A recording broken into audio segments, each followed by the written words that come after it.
Sesungguhnya, awal agama itu adalah ma'rifatullah.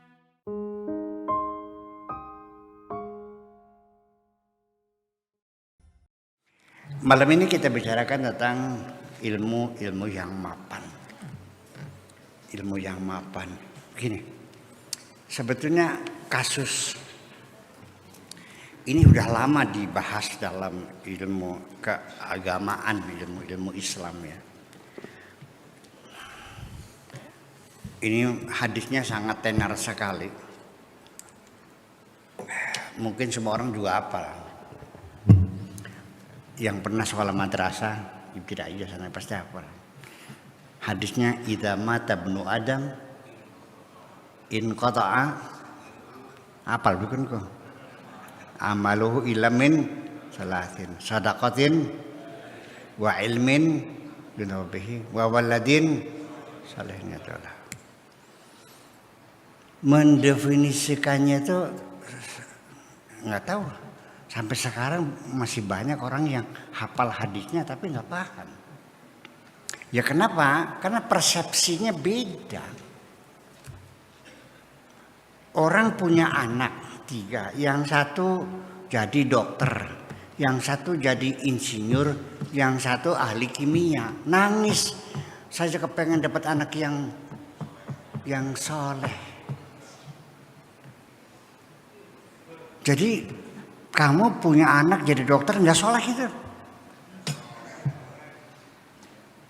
Anak jadi ahli kimia bisa ngeramu racun obat-obatan nggak soleh gitu. Jadi yang soleh seperti apa? Sing bisa ngaji,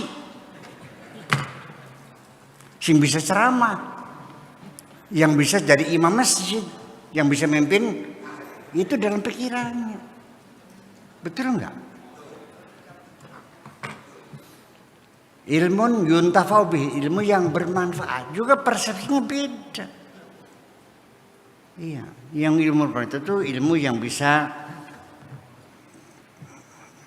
ceramah, bisa memimpin tahlil, ya, bisa mengerob, bisa mutasrif, iya, bisa bikin pesantren, madrasah, itu ilmu yang bermanfaat.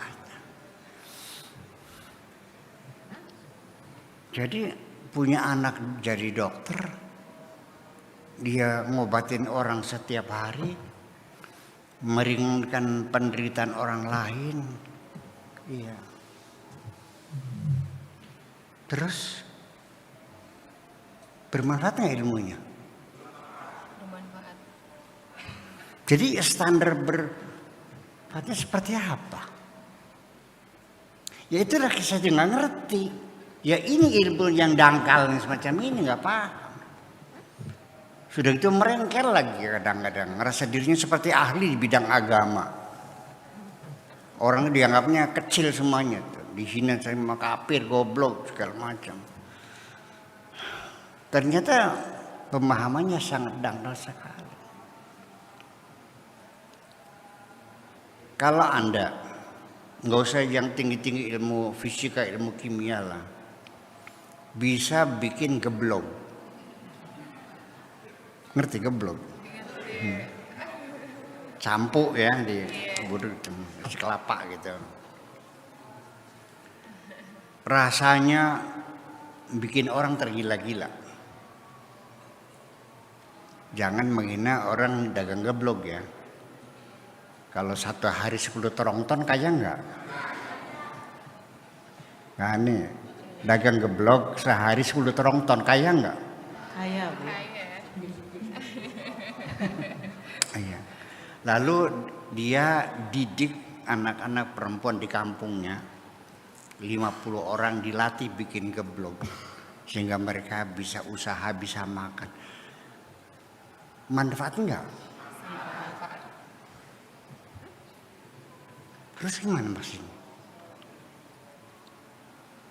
Daripada yang ahli ilmu tafsir, ilmu mantik, ilmu balaghah segala macam, tapi kerjanya untuk mecah belah umat. Mana yang bermanfaat? Nah ya ini. Ini ilmu geblog, itu ilmu goblok. Iya nggak paham. ilmu manfaat itu di dunia akhirnya tuh nggak ada urusan, bermanfaat di dunia, membuat orang mendapatkan lapangan kerja, bisa cari makan, ngasih makan anak istrinya, ya kan begitu. Orang yang sakit jadi sembuh, ya itu yang bermanfaat. Nah sekarang bisa ngedalil, bisa ceramah, pidato, tablik sana sini. Begitu turun dari mimbar, umatnya digiring untuk membakar gereja di Jatibarang dulu tuh. Bener begitu. Kan pernah dibakar Jatibarang dulu tuh. Turun dari, betul nggak? Ya iya. Begitu turun dari mimbar kayaknya umatnya digiring langsung ke gereja dibakar. Ngapain? Iya. Ceramah tapi menyebar kebencian. Gimana lagi? Nah itu. Jadi kalau ada orang yang mengajak kedamaian, mengajak persahabatan, persaudaraan sesama bangsa Indonesia, dianggapnya itu sekuler. Dianggapnya apa? Sekuler, apa lagi? Liberal. Gimana lagi? Begini Bung. Apapun agamamu, karena engkau KTP-nya Indonesia, jadi saya dan kamu satu warga negara, engkau saudaraku. Paham bikin ki? Paham nggak? Yuk kita rawat negeri ini rumah kita bersama. Jangan kita bermusuhkan agama berbeda, nggak ada urusan tuh mah. Masa nggak paham-paham? Apakah yakin dengan kesamaan agama Anda bersaudara? Yang membuat kita bersaudara ada kewarganegaraan ini kok. Ya, nasionalisme ini kok. Apa satu agama tidak bermusuhan? Saling bunuh-membunuh. Yang bunuh-bunuhin orang Syiah siapa? Orang Ahli Sunnah. Yang bunuh orang Sunnah orang Syiah. Orang siapa? Orang Mu'tazilah, Qadariyah, Jabariyah, Murji'ah, saling bunuh-membunuh sih sampai sekarang. Bersaudara enggak? Kejam kok. Ya sudah. Kalau itu sudah tidak efektif, ya sudah kita membuat persatuan kita, persaudaraan kita, kesamaan keluarga negaraan, satu bangsa, satu negara, satu tanah air, satu bahasa. Namanya Indonesia. Aku udah saudara, aku selesai. Bisa nggak sih kita bersaudara? Ya kan agamanya Anda agamanya A, ya perginya ke sana. Anda agama B sana. Kita negara kita tinggal bersama, kita rawat bersama-sama, itu aja persoalannya kok. Ya, jadi artinya kembali lagi bahwa ilmu pengetahuan yang yang mapan, yang kokoh roseh, itu yang betul-betul memberi manfaat kepada dirinya, bisa merubah perilakunya. Ya, saya sendiri juga saya tidak mengerti, tapi ini yang bercerita istri saya, Buya ini sebetulnya wataknya mah keras. Hanya karena ilmunya saja dipoles-poles, akhirnya kelihatan lembut. Oh, jadi kalau begitu berarti ilmu saya mempengaruhi diri saya, merubah pribadi saya dari yang tadinya kasar menjadi lembut. Itu yang bermanfaat. Dengan ilmunya seseorang, Pak Tato mungkin dulunya dasarnya mengemedit, tapi karena berilmu jadi dosen YIN, akhirnya loman. Iya. Bermanfaat untuk dirinya sendiri. Dengan ilmunya dia menjadi pegawai negeri, ASN, sebagai dosen. Ya, tidak ada pekerjaan yang lebih mulia dari seorang dosen itu. Iya. Itu kan gurunya mahasiswa. Iya, maksudnya gurunya kan ini dosen. Bayangkan mendapatkan gaji terhormat, anak dirinya terhormat, bagaimanapun di tengah masyarakat seorang dosen namanya akan sangat dihormati bagaimanapun juga. Ya kan? Jadi ilmunya bermanfaat. Dengan ilmu pengetahuan tentang gizi, akhirnya Anda selama ini alhamdulillah diparingi sehat walafiat. Beli pernah mencret, beli pernah diare, karena makannya hati-hati, tahu ini vitamin, ini protein, segala macam, paham semuanya, kan begitu. Dan ilmu juga untuk yang lain, ya, pada masyarakatnya. Itu ilmu yang bermanfaat. Jadi selama ini jangan Anda mengatakan bahwa yang berilmu itu hanya orang yang bisa ngaji. Jujur saya menggugat. Ini ahli bahasa, dosen bahasa Indonesia, sama satu dosen bahasa Arab. Dibedakan nggak penghormatannya? Dibedakan nggak? Beda, lebih tinggi Arab loh. Kenapa? Bahasanya ahli sorga.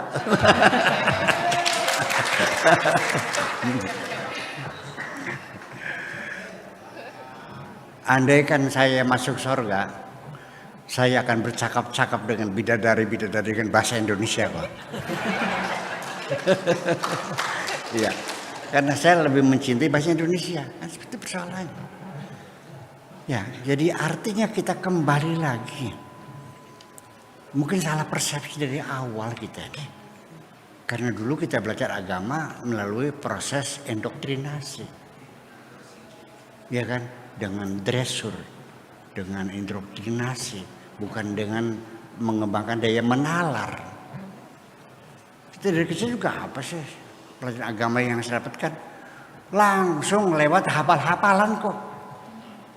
Langsung saya di sekolah SD saya di Darul Hikam itu langsung hafalan juz amma kok. Iya, langsung baca, langsung hafal-hafalan. Dihafalin terjemahnya, dihafalin bahasa dihafalin semuanya. Iya. Maknanya gimana? Yang nggak tahu pokoknya hafal aja. Nah, itu. Jadi itulah sebabnya maka kita sendiri jadi semakin tidak jadi paham. Ya. Ini mesti dikorek semuanya, mesti diketahui semuanya. Nggak jelas. Makna soleh nggak jelas. Wawaladin solehin yadullah, anak yang solehnya bagaimana? Ketika saya mengatakan orang Amerika orang yang soleh, banyak yang marah. Jadi sing soleh sira. Kamu yang soleh. Ketika ada seorang buruh namanya Marsina. Ini ceritanya dulu. Dia nuntut naik haji, dia mati dibunuh orang. Ya kan, karena dia mau itu. Yang mencak-mencak, yang marah-marah orang Amerika. Menuntut hak kemanusiaan. Masa buruh naik haji nggak boleh dibunuh? Sih gimana lagi? Ya. Dia kan bukan ponakannya Ronald Reagan. Bukan menantunya George Bush. Dia orang Indonesia yang dikenal, tapi manusia mereka bela. Soleh nggak? Beli sembahyang sih. Di sini persoalannya. Jadi gara-gara beli sembahyang ya beli soleh. Jadi sing soleh siapa? Ini kan jadi saya menjadi bingung untuk menjelaskannya. Jadi gini, jadi ilmu terminologi sesuatu itu harus dipahami. Ya, memahami sesuatu namanya persepsi. Nah, jalan menuju persepsi namanya definisi. Ilmunya namanya terminologi. Saya berulang-ulang, kenapa kita memberikan reaksi yang berbeda? Padahal aksinya sama. Mengapa reaksinya berbeda? Adalah disebabkan karena kita punya persepsi yang berbeda. Saya ulangi lagi. Pak Dede sama Pak Tato. ketika Pak Deda dicemburui oleh istrinya, dia tertawa terbahak-bahak, senang, gembira dan bahagia. Tapi ketika Pak Tato dicemburui oleh istrinya, marah, dia bertengkar, gebrag-gebragan. Kok beda? Iya, karena persepsi yang berbeda. Di mana bedanya? Pak Dede melihat ketika istrinya cemburu, itu artinya istrinya takut kehilangan. Cintanya terlalu besar sehingga takut kehilangan. Seneng nggak? Kalau ini Pak Tato persepsinya istri curiga, istri cemburu itu artinya curiga. Ya siapapun kalau dicurigai tersinggung dong. Itu makanya beda persepsi. Maknanya soleh menurut saya apa saja yang bermanfaat di alam dunia untuk kemanusiaan, untuk kesejahteraan, itu namanya kesolehan. Apakah kedokteran, apa pengetahuan, apakah kesehatan, apakah ilmu sosial dan segala macamnya, ya bisa meningkatkan kualitas hidup kita. Itu namanya kesolehan. Sedangkan yang ini mengatakan yaitu yang sembahyang 5 waktu nggak pernah tinggal, yang udah pernah haji, kemudian puasa Senin Kemis, dikiranya rajin, itu yang soleh. Ya kan beda. Sampai persepsi itu menjadi masalah apabila seseorang tidak sholat, maka semua amal kebaikannya ditolak semuanya. Ya kan? Benar gitu? Yakin? Itu persoalannya. Itu. Karena sholat menjadi panglima. Ya, yang menentukan kalau sholat semuanya diterima, kalau enggak yang terima. Kenapa? Ya karena as-sholatu imaduddin. Faman aqamaha faqad aqamaddin, wa man tarakaha faqad hadamaddin. Gitu.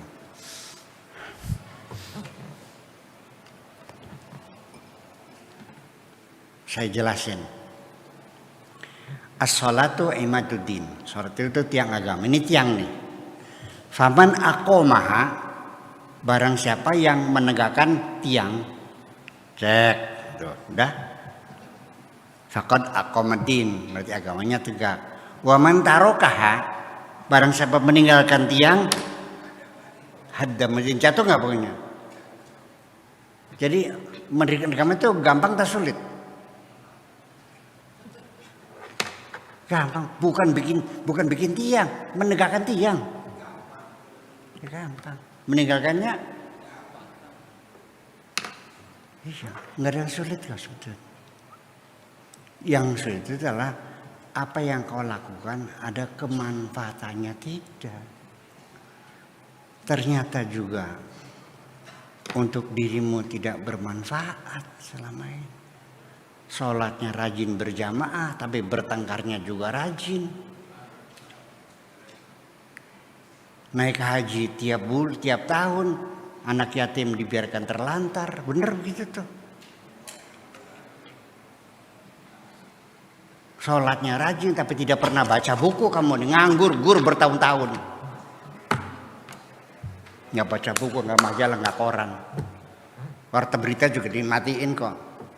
Kalau sinetron baru dibuka. Ngaku aja. Saya bersumpah memberikan testimoni bahwa setiap saya berkunjung ke rumah teman, kiai, ulama, tidak pernah saya temu sedang baca kitab. Lagi turu, lagi ngopi, ngobrol. Jadi masa kitabnya kapan? Ya iya, gimana sudah. Nah ini adalah persoalan. Ya. Jadi ya itulah makanya kita malas, nggak paham. Jadi selama ini kewajiban mencari ilmu juga ilmu sebab sholat. Kalau ilmu ekonomi nggak wajib, nggak ada pahalanya. Ilmu fisika nggak ada pahalanya. Ilmu komputer nggak ada pahalanya. Yang ada pahalanya itu ilmu fikih, ilmu tafsir, ilmu hadis, bab sholat, bab najis, bab wudu, itu yang ada. Betul nggak? Dalam pikiran kita seperti itu. Nah saya begini kan pingsan lama-lama nih. Iya. Jadi akhirnya Pak, siapa yang membuat agama sekuler? Kamu juga akhirnya memisahkan agama dengan kehidupan realitas sehari-hari kan. Agama dipisahkan dengan kehidupan sehari-hari. Nah itulah persoalannya.